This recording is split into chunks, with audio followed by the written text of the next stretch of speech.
Hamas और Israel के बीच चला युद्ध 2 साल बाद थम चुका है। युद्ध के थमने के साथ ही बंधकों की रिहाई भी हो चुकी है। हमास की बात करें तो हमास ने इजराइल को 20 जिंदा बंधकों को सौंप दिया है, जबकि 6 बंधकों के शवों को भी सौंपा गया है। हालांकि पहले जो 4 बंधकों के शव सौंपे गए थे, उन्हें लेकर इजराइल की तरफ से दावा किया गया है कि उन चारों में से एक शव फिलिस्तीनी नागरिक का है, जो इजरायली बंधक का नहीं है। हमास ने मंगलवार रात गाजा सिटी में रेड क्रॉस को 4 शव दरअसल सौंपे थे। इन्हें बाद में इजरायली सेना को सौंप दिया गया। इजरायली अधिकारियों ने बताया कि इन शवों की पहचान हमास की ओर से नहीं की गई थी। शवों को सौंपने की प्रक्रिया उस समय हुई जब इजराइल ने हाल ही में लागू किए गए युद्ध विराम का उल्लंघन करने के लिए हमास पर गंभीर आरोप लगाए थे। इजराइल ने कहा था कि उसने मारे गए बंधकों के शवों को रोक कर रखा है। इजराइल की तरफ से लगाए गए आरोपों पर हमास का कहना है कि जितने भी शव अभी तक मिले हैं, उन्हें लौटा दिया गया है। हालांकि हमास का यह भी कहना है कि अभी भी शवों की तलाश जारी है और जैसे जैसे शव मिलते जाएंगे, सभी को लौटा दिया जाएगा। दरअसल इजरायली हमलों में गाजा पूरी तरह से तबाह हो चुका है। बड़ी बड़ी इमारतें मिट्टी में तब्दील हो चुकी हैं।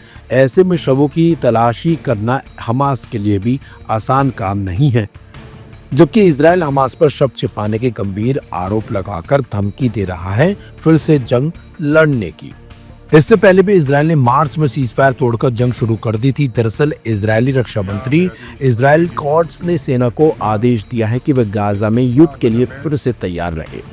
इजरायली रक्षा मंत्री इजराइल कॉट्स ने कहा है कि अगर सीजफायर टूटता है तो गाजा में हमला फिर से शुरू किया जाएगा। उन्होंने इस संबंध में इजरायली सेना को प्लान तैयार करने का आदेश भी दिया है। इजरायली कॉट्स ने चेतावनी दी है कि अगर हमास ने गाजा से हथियारबंद लड़ाकों को नहीं हटाया और अपने पास रखे सभी बंधकों की लाशें नहीं लौटाई, तो इजराइल फिर से जंग शुरू कर देगा। इस धमकी के बाद गाजा में फिर से डर का माहौल है। पिछले 2 सालों में इजराइल ने गाजा में लगभग 70,000 लोगों की जान ली है और लाखों लोग घायल हुए हैं।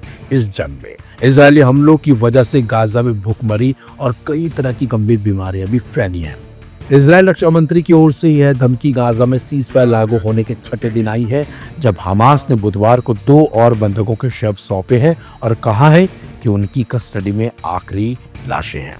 इजरायली रक्षा मंत्री इजराइल कॉट्स ने बुधवार को चीफ ऑफ स्टाफ और सीनियर मिलिट्री अधिकारियों के साथ एक मीटिंग की थी। इस मीटिंग में इजराइल कॉट्स ने सेना को निर्देश दिया है कि अगर इजराइल गाजा में अपना अभियान फिर से शुरू करने का फैसला करता है तो हमास को हराने के लिए एक पूरी योजना तैयार की जाए। वहीं अमेरिकी राष्ट्रपति डोनाल्ड ट्रंप ने भी हमास को धमकी देते हुए कहा है कि अगर वे हथियार को नहीं छोड़ते हैं तो अमेरिका जबरन हथियारों को उनसे छीन लेगा। ट्रंप के इस बयान से गाजा में हिंसा बढ़ने का डर अब बना हुआ है और एक बार फिर मिडिल ईस्ट में हालात बिगड़ने का खतरा मंडराने लगा है।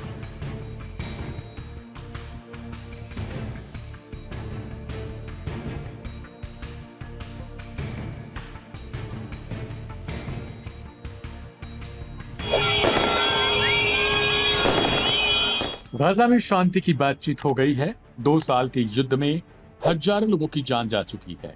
बच्चे अनाथ हुए, हजारों मौतों की नींद सोए, माओं की गोद सुनी हो गई, हजारों महिलाएं मौत की आगोश में सोईं, बुजुर्गों की लाशें बिछीं, लेकिन अंततः युद्ध विराम का ऐलान हो गया। खूब तारीफें बटोरी गईं, किसी की इसके लिए सराहना की गई तो किसी ने प्राइज की मांग उठाई। लेकिन सवाल बस ये नहीं उठाया गया कि जिन हजारों मासूमों की मौत हुई, उनकी मौत का जिम्मेदार कौन है। स्पेन के प्रधानमंत्री पेड्रो साचेंज ने जोर देकर कहा है कि हाल ही में हमास और इसराइल के बीच हुए युद्ध विराम का मतलब यह नहीं होना चाहिए कि गाजा में हुए जनसंहार के लिए किसी को भी जवाबदेह नहीं ठहराया जाएगा।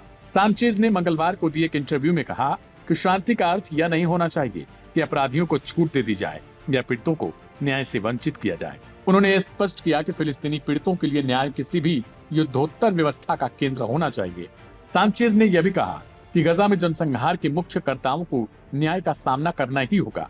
उन्होंने इस्राएली प्रधानमंत्री बेंजामिन नेतन्याहू के खिलाफ कानूनी कार्रवाई की संभावना पर कहा कि किसी को भी बेदखल नहीं किया जा सकता। पिछले साल नवंबर में अंतर्राष्ट्रीय अपराध न्यायालय यानी आईसीसी ने नेतन्याहू और उनके पूर्व युद्ध मंत्री योव गैलेंट के खिलाफ गाजा में फिलिस्तीनियों पर युद्ध अपराधों के आरोप में गिरफ्तारी वारंट जारी किया था। प्रधानमंत्री सांचेज ने यह भी पुष्टि की कि स्पेन द्वारा इसराइल नियंत्रित क्षेत्रों के लिए लगाया गया हथियारों का प्रतिबंध अब भी जारी है।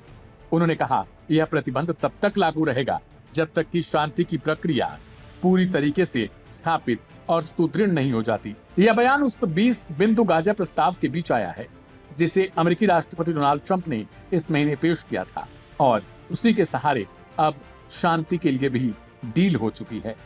इसमें इस्राएली बलों की चरणबद्ध वापसी है, कैदी अदला बदली है, मानवतावादी सहायता की व्यवस्था शामिल है। स्पेन ने सितंबर में घोषणा की थी कि वह आईसीसी के साथ मिलकर इस्राएल नियंत्रित फिलिस्तीनी क्षेत्रों में मानवाधिकार उल्लंघनों की जांच करेगा।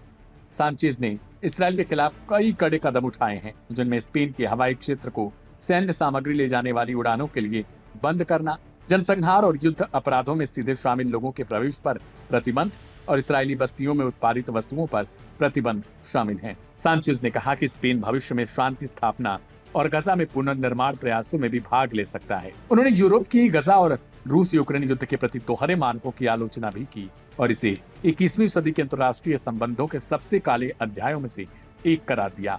गजा पर इसराइल के जनसंहारी हमले में अब तक कम से कम 67,913 लोगों के मारे जाने की खबर है, जिनमें अधिकांश महिलाएं और बच्चे शामिल हैं। फिलिस्तीनी अधिकारियों के मुताबिक मलबे के नीचे अब भी हजारों शव दबे हुए हैं, जो 2 साल से चल रहे इसराइल हमास युद्ध की भयावहता को दर्शाते हैं। अंतर्राष्ट्रीय समुदाय की नजर भी अब इस मामले पर बनी है और न्याय के लिए दबाव लगातार बढ़ता जा रहा है।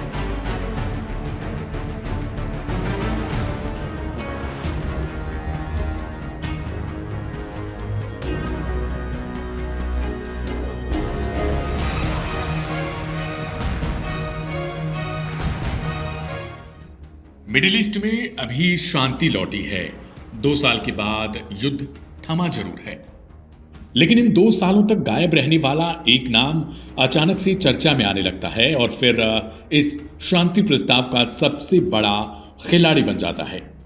शांति प्रस्ताव में फ्रंट पर भले ही ट्रंप ने कमान संभाली हो, लेकिन पर्दे के पीछे से खेल तुर्की राष्ट्रपति ने की। मिस्र के रिसोर्ट टाउन शर्म अल शेख में सोमवार को इतिहास रचने जैसा नजारा दिखा। एक मंच पर अमेरिका के राष्ट्रपति डोनाल्ड ट्रंप और मिस्र के राष्ट्रपति अब्दुल फतह अल सीसी ने गजा शांति सम्मेलन की अध्यक्षता की। इस समिट में दुनिया के 20 से ज्यादा देशों के नेता पहुंचे थे, लेकिन सबकी नजरें एक शख्स पर ठहर गई।